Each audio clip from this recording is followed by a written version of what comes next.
What's up, guys? Welcome back. We are looking at section 12.5 today. This is solving right triangles.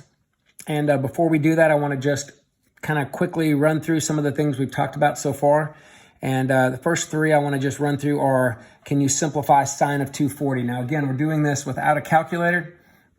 So if you had a unit circle in front of you, you look to 240 degrees, or hopefully you have it kind of burned in your brain and you're thinking to yourself, all right, 240 is 60 degrees past 180 degrees as you're revolving around. So if you think about that, it's like a 60-degree reference angle. So to get to the coordinate on the unit circle, that little dot on the unit circle, you would go left a little, down a lot. So we know that left a little, down a lot means left a half, that's a negative 1/2, and then down would be a negative square root of 3 over 2. Well, sine is defined on the unit circle as the y value when you're using the unit circle. So if I'm going to go down negative square root of 3 over 2, that would mean that this sine of 240 is the negative square root of 3 over 2. All right, now for tangent of 11 pi over 6, 11 pi over 6, if you're thinking about where that is and you're a little confused, remember how you labeled the unit circle. Starting from straight up or straight down, you went 2, 3, 4, 6, 2, 3, 4, 6, or from the top, 2, 3, 4, 6, 2, 3, 4, 6. So the 6 on the bottom means that this angle is really near the x-axis. And then you remember our rule about the fourth quadrant, the numerator is twice the bottom minus 1. So that means that this angle is really near the x-axis in the fourth quadrant. So what does it take to get to 11 pi over 6? Well, that would be right a lot and then down a little. So right, positive square root of 3 over 2, down a little, negative 1/2. Well, tangent's defined as the y over the x. So I could take the y value, which is the negative 1/2, and put it over the x value, which is the positive square root of 3 over 2. And then these 2's, because they're both in the denominator, cancel. So you could cancel them, and that would leave me negative 1 over root 3. Or you could just copy the top part and multiply by the reciprocal of the bottom part and cancel and get that. And then don't forget, we have to rationalize because this is algebra 2. I'll give you something to look forward to in calculus. We don't always rationalize in calculus. But all right, and then finally, secant of 405. Well, 405 is beyond 1 revolution. So remember, if it's an angle and it's bigger than 360, just subtract off of a 360 off of it. If it was a radian that's bigger than 2 pi, subtract a 2 pi from it. And if you need to do that more than once, great. So when I do that, I get 45 degrees. Now, let's not confuse the fact that 405 and 45 are not the same thing. But because they represent the same kind of triangle, the secant of those angles will give me the same value. Okay? So that becomes this, and then now I can just look at 45 degrees and say, well, what's going on at 45 degrees? Well, that's where you have the same movement for x and y. Square root of 2 over 2, square root of 2 over 2. So the secant at 45, well, secant is a reciprocal of cosine, and cosine is the x value there. So if I go to 45 degrees, the x value there was square root of 2 over 2. Well, I'm going to flip it, and the reciprocal of root 2 over 2 is 2 over root 2. And then again, of course, I'm going to rationalize, which gives me 2 root 2 over a 2, which then the 2's cancel, and I'm left with root 2. So hopefully we remember those, how to use the unit circle. And then the last thing we talked about was how do we solve an equation with, say, a cosecant in it. And we said, well, if you're dealing with an inspire is awesome because an inspire actually has cosecant, and it also has secant and cotangent buttons, and it has those inverses, which is great. So on an inspired, I can take the inverse cosecant of both sides, which cancels that, and essentially gives me the inverse cosecant of this. But we said we just get in the habit of making them positive, making that value positive, because remember, that number stands for the ratio, the two sides of the triangle associated with cosecant, right? So if I make it positive, then that makes the calculator think, oh, positive values show up in the first quadrant. And what it'll do is it'll give me an acute angle in the first quadrant, which means this would represent my reference angle. So when I do that, if it's negative here, make it positive. Now listen, if you don't make it positive and you leave that as a negative, it might be a reference angle, it might not be. But this way ensures that it's a reference angle, and you're gonna have to know the reference angle. So with the Inspire, we talked about this on the last section. Make sure you do inverse cosecant, and then I type in 2.3415, and when I do that, that spits out, and you gotta make sure that you are in degrees, right? So make sure you're in degree mode. I just actually did this with my calculator, and I was in radian mode, and it spit out a really funny looking value, so I know to go change that. But hopefully you'll be in degree mode on all of these problems like this. And then when I do this in degree mode, I get 25.3 degrees if I'm rounding to the tenths place, which why not? I'll tell you on a test. Okay, so again, that's not my answer for the angle. Make sure you remember that. That's not the answer, that's the reference angle. So what I do now is I go back and I look and I think about this picture, right? And I'm thinking to myself, all right, all the trig functions are positive here, and then sine and its reciprocal cosecant are positive here, and then tangent, cotangent, secant, cosecant. Now this is where sine and cosecant are positive, but my cosecant has a negative, which means this angle solutions for this will not show up here and here. Right? That's what they do when they're positive values. Mine are going to end up here and here. And the reference angle, which again is the angle formed by the terminal side and the x-axis, the reference angle is that. That's 25.3. And that reference angle is 25.3. Now again, I don't want the reference angle. I want the actual angles. I want that, and I want that. Well, what do I got to do to go from here at 0 all the way to this? I got to go 180 and additional 25.3. So 205.3. And then what do I got to do to find that second angle?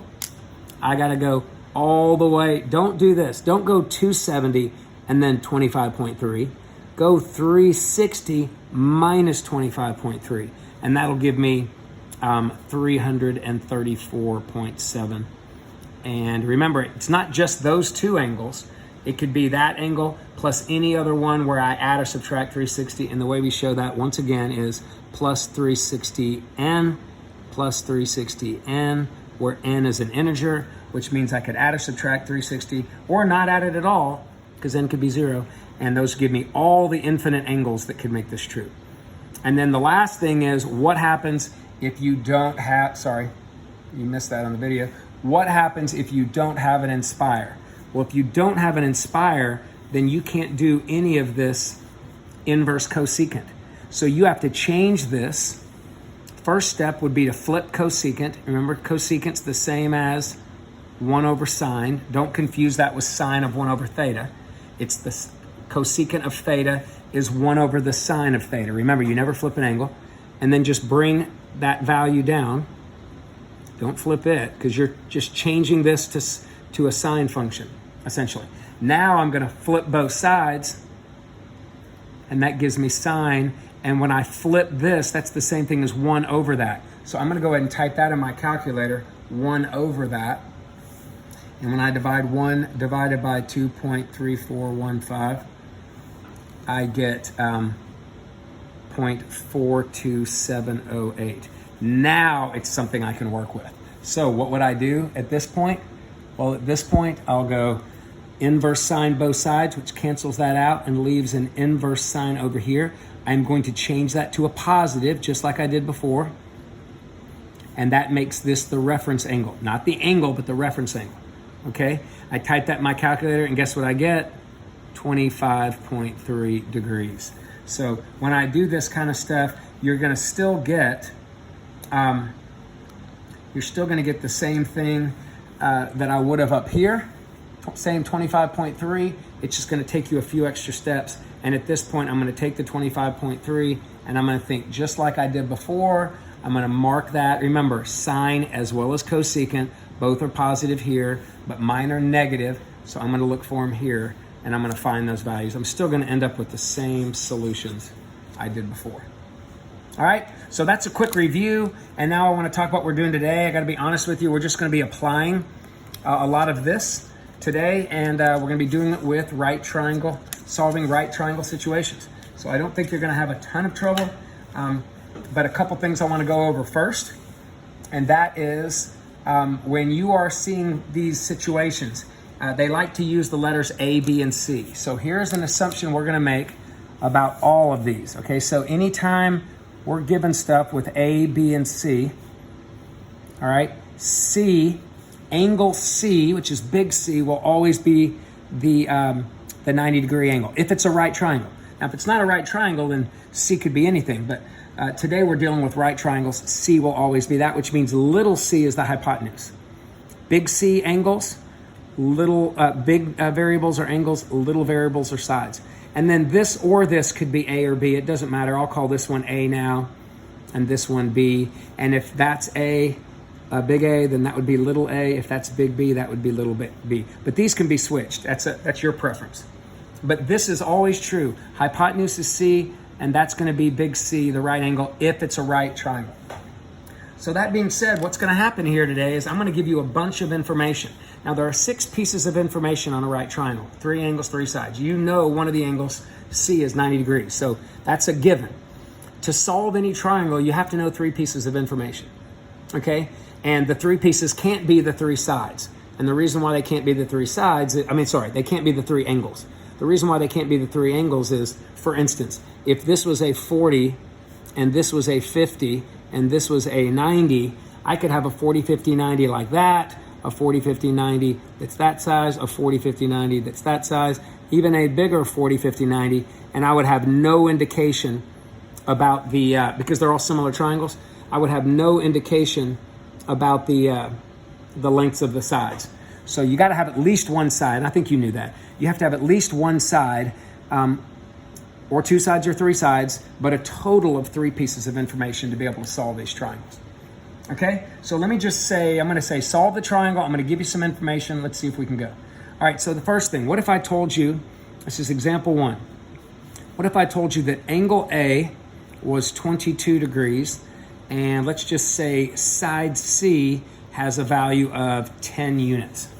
And the question is to solve the triangle.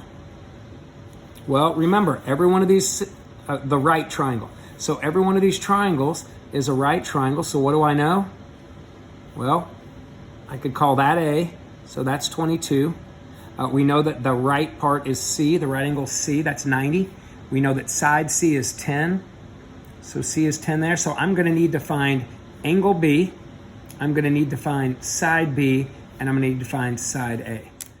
All right, so here we go. I'm looking for angle B, side A, and side B. So when I look at this triangle, I'm given, based on angle A, I certainly want to use that angle. The fact that I know that's a 90-degree angle right there tells me that B is the complement of A. So to find B, that shouldn't be a big deal. I should be able to go 90 minus angle A, which is 22 degrees, and I get 68 degrees there. So great, I've got my angle B, which is important, but probably not the bulk of your points that you would get on a problem like this. Now, for side A and B, I need to use a trig function, right? This is not a 30, 60, 90 triangle where I know the proportions and the ratios, but I do have trig functions that can help me here. So, for instance, if I want to use angle A, I need to use a trig function of that angle that doesn't use A and B because I don't know either of them, but uses either A and C or B and C. So for me, it kind of makes sense to say, all right, the sine of 22 degrees is the opposite side, which is A, over the hypotenuse, which is 10. Okay, and that gives me one variable in my equation, and I should, sorry about that. If I say the sine of 22, again, that's opposite over hypotenuse, so A over 10, and I only have one variable. And with one variable, I shouldn't have a big deal solving. But do I have to do this? No. But in this case, I can multiply by a 10, and then just type in 10 times the sine of 22 in your calculator. Again, making sure you're in degrees, and it spits out A is 3.7, and if we were rounding to the hundredths place, let's just say it'd be 3.75. So there's my A value. Okay, now I didn't have to do that. I could have said the cosine of 22 is adjacent over hypotenuse and solve for B, which I'm going to have to do eventually anyway, and put adjacent over that. I could have done that first and then multiply both sides by a 10 to cancel that, and I have 10, and I multiply by the cosine of 22. All right, and that spits out B is 9.27. Okay, now one thing I would caution you on, a lot of people find this A value, say it's 3.75, and then to find B value, they do something like tangent. They say tangent of A is, tangent of 22 is 3.75 over B. And there's nothing wrong with that, except you've already rounded this one. And if you use a rounded value, it's going to distort this value some. So you definitely want to use the exact value there, which was like 3.74607, yada, yada, yada. But if you've made a mistake there, now you have two mistakes that have been made. So I tend to like using trig functions. Like I used that first and then that, but I didn't use any information to solve that I didn't already know. Okay, so my advice to you is that. Now, you don't have to use angle A. I could have used angle B. I could have said the sine of angle B, which that's not even a rounded value. I could have done that and then said equals B over 10, since I know that B is 68. I could, but again, if I make a careless error and go 90 minus 22 is 78 and use a wrong value, then that value is going to snowball on me. So whenever possible, I like to use trig functions of values and angles that were given to me. And if I'm doing that, I tend to cut down on errors significantly. Okay, so there's one example. Let's look at another one. Okay, so that was example 1. Let's take a look at example 2. All right, so again, I'm solving a right triangle. So solve the right triangle given this information. So what if I told you that side A was 12 and side B is 7? Okay, so if I'm solving the triangle, again, what is given to me? I'm dealing with the right angle, and I usually draw them like this, although I don't know that this is proportional. So if this is, I'll switch things up here. What if that's angle A and that's angle B, and this is always C because it's the right angle? That would mean that little b is over here, and it's equal to 7. Little a, side A, is over here, and it's equal to 12. So what do I need? Angle B, side C, angle A, because I know that this is 90. So what am I going to do? Well, first thing I can do is if I know two sides of a right triangle, how do I find the third? Pythagorean theorem. So I know that a squared equals b, I know that a squared plus b squared equals c squared, so that the 12 squared and the 7 squared is the c squared. And I should be able to know, you might know that that's 144 and 49.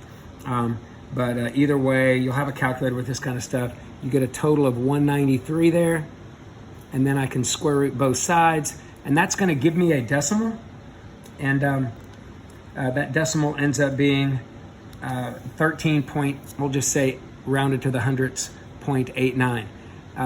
Now, you're fine to write that square root of 92 as your answer. So if you want, you can say, all right, I have found side C, and it is the square root of 193. The only thing I would ask is make sure that you simplify that if there's anything you can factor out or whatever. But if you want to write it as a decimal, like 13.89, each problem will probably say round to the hundredths. That is okay. Okay, now I also need angle A and angle B. Well, now that I have all these values, all right, I've got this 13.89 in here. I can use these three to solve for my angles A and angle B. And this is where the work we did yesterday is going to come into play, okay? So when I look at this, again, I like to use values that were given to me because if I make an error here, I'm not going to let that hurt me twice. So if I'm given the opposite and the adjacent with B, I could use tangent.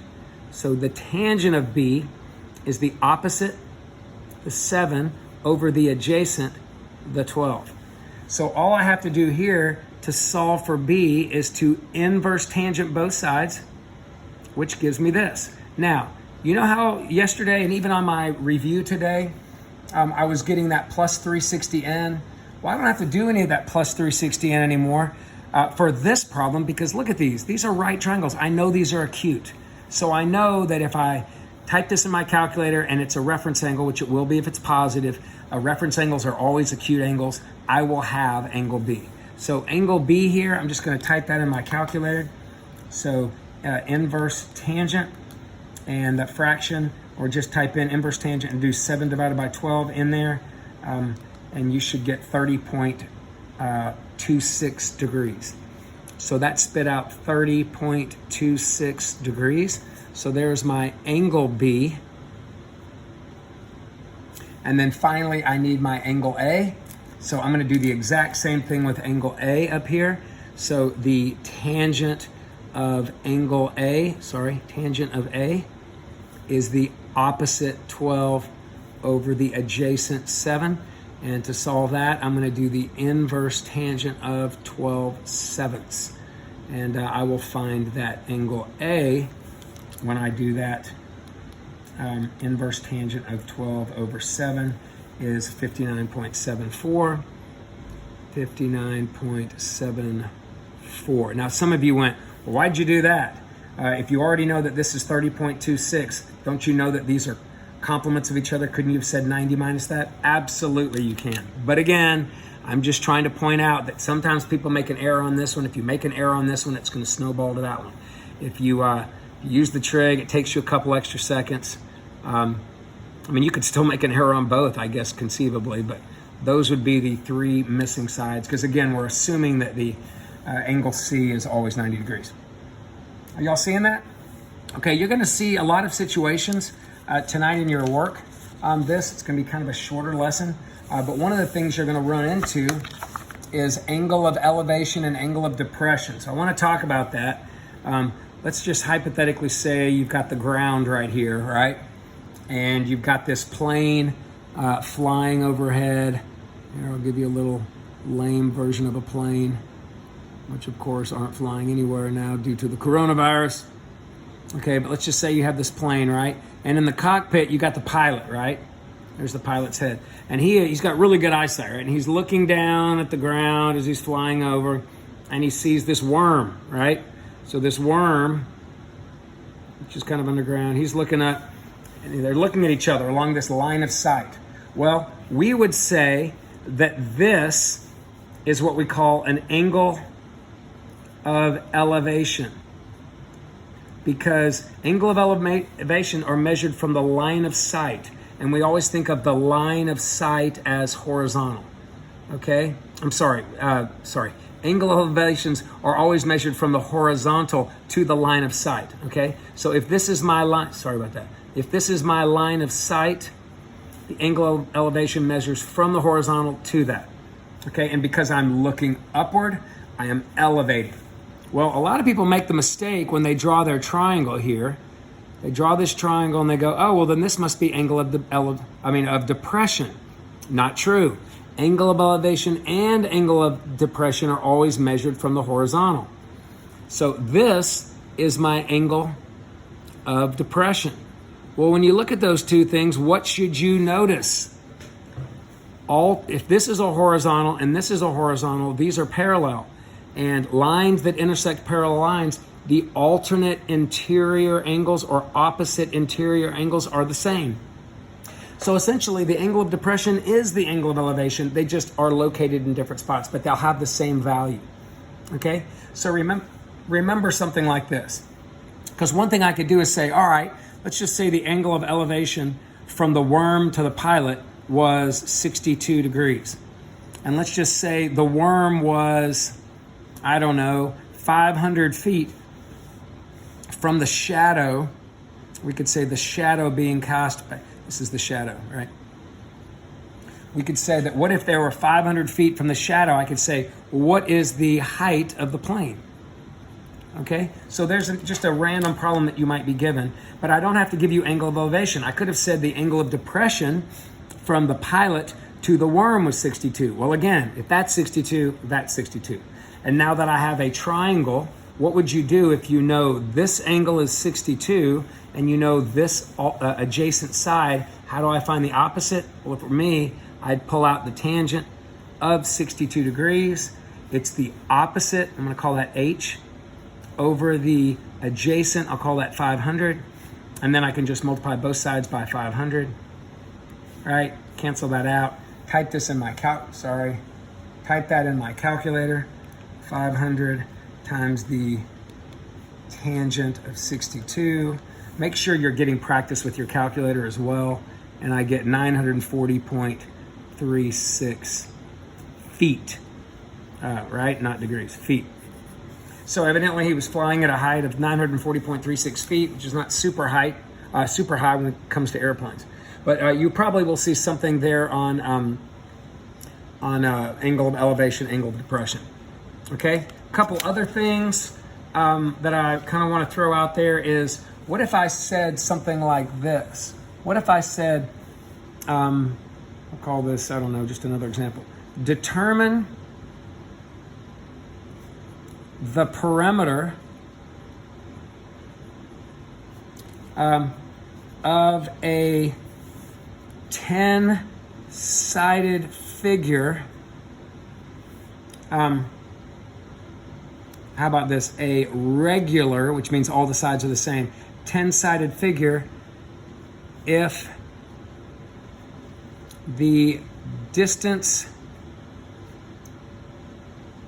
from the center to one of the vertices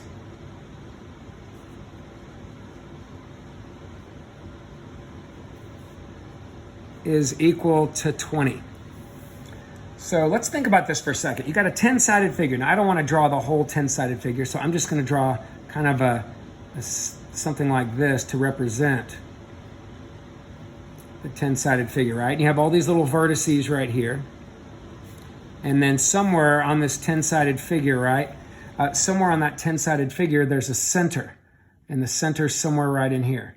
Okay, so what if I told you the distance from the center to a vertex is 20? Okay, so if that's 20, I want to know what's the perimeter. Now I know it has 10 sides, but I would need to know what's the length of one of those sides. Well, if that's 20 there, then this is 20 here.